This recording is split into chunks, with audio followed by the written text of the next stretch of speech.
Hello everyone, start करते हैं आज के वीडियो को। और आज की वीडियो में हम बात करने वाले हैं भारत पाकिस्तान के बीच चल रहे तनाव के बीच। बार बार मैं तनाव यूज इसलिए कर रहा हूं क्योंकि ये युद्ध नहीं है। आपको मालूम होगा फुल फ्लैश बार एक अलग होती है, उसमें आपका कंटिन्यूसली रॉकेट यहाँ से चलाए जाते हैं, वहां से चलाए जाते हैं, मिसाइलें यहाँ से दागी जाती है, वहां से दागी जाती हैं। लेकिन पाकिस्तान इसको उसी फुल फ्लैश बार में कन्वर्ट करने के सोच रहा है। और इससे फायदा किस किस को है?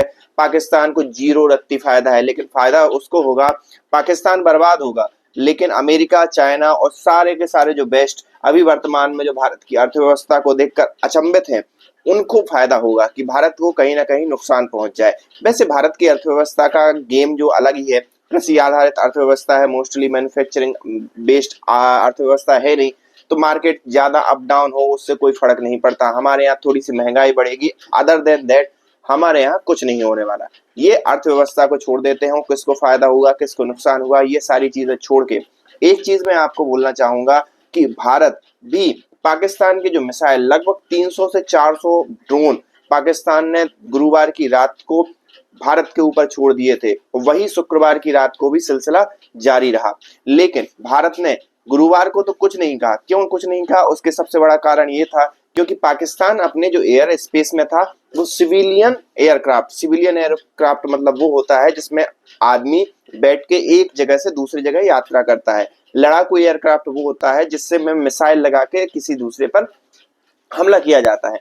तो सिविलियन एयरक्राफ्ट चारों तरफ घुमाता रहा कि धोखे से भी अगर इंडिया ने हमला किया और सिविलियन एयरक्राफ्ट में लग गया तो फिर नाम उसका हो जाएगा कि भैया इंडिया ने एक सिविलियन एयरक्राफ्ट को मार गिराया अपने युद्ध के चलते, और वो कई चीजें के पीछे फिर इंडिया को बदनाम करने पर लग जाता। लेकिन इंडिया ने ऐसा कुछ किया नहीं। लेकिन यहाँ पे कैच है, शुक्रवार की रात को जब इंडिया ने पूरा प्रेस कॉन्फ्रेंस कर दिया, ये सारी चीजें बता दी दुनिया को, उसके बाद इंडिया ने बैलिस्टिक मिसाइल, अभी सुनने में आ रहा है, अभी उनकी ब्रीफिंग होनी बाकी है इंडिया की, तो अभी हम श्योर नहीं कर सकते कौन सी मिसाइल यूज करी गई, किस लेवल की मिसाइल थी।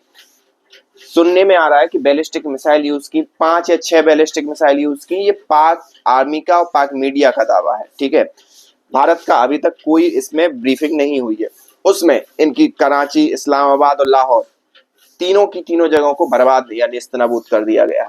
तो ये तो रहा एक कैच। लेकिन यहाँ पर एक और कैच है, उनकी जो फतेह नाम की बैलिस्टिक मिसाइल है, सूत्र समझ रहे हो आप? सूत्र या न्यूज में चल रही बात है या सोशल मीडिया पर चल रही बात है। एक ये है कि उन्होंने फतेह 1 जो बैलिस्टिक मिसाइल है वो लॉन्च की। वो लॉन्च करने के पीछे सबसे बड़ा कारण ये था कि वो थक गए थे, झुंझलाहट, जब इतने सारे ड्रोन उन्होंने लॉन्च किए और एक भी ड्रोन अगर उनके निशाने पर ना लगा हो। दुर्भाग्यपूर्ण रहा, थर्सडे की रात को एक ड्रोन लग गया था, वहां पर ईसाई वो मिशनरी स्कूल थी, वहां पर कुछ बच्चे भी मारे गए, कुछ नन भी मारी गई। लेकिन फिर भी उसकी बौखलाहट के कारण पाकिस्तान ने हो सकता है बैलिस्टिक मिसाइल चलाई होगी, वो हमें पता चलेगा 10 बजे की ब्रीफिंग में। उसके जवाब में जब भारत ने बैलिस्टिक मिसाइल चलाई तो आपको मालूम होगा भारत के हर एक टारगेट शुरू से ही बराबर लग रहा है। और थर्सडे की रात को भी भारत ने उनका जो रेडार सिस्टम था, जो डिफेंस सिस्टम था, उसको तो नेस्तनाबूद कर ही दिया था। पाकिस्तान को ये अभी तक समझ में नहीं आ रहा है कि ना उनका डिफेंस सिस्टम है ना कुछ है, फिर भी भाई लगा हुआ है लड़ाई करने के लिए। आप इस बारे में क्या सोचते हैं? आप हमें कमेंट करके बताइए। और अभी भारतीय जनता पार्टी ने अपने हैंडल से एक हमारे प्रधानमंत्री मोदी का वीडियो रिलीज करा है। उस वीडियो में स्पष्ट दिखाया गया है कि ए मिट्टी, ना मैं तुझे झुकने दूंगा, ना मैं तुझे पीछे हटने दूंगा। इस प्रकार का जो संबोधन है, इस प्रकार की जो मैसेजिंग है, वो प्राइम मिनिस्टर मोदी कर रहे हैं अलग अलग तरीकों से।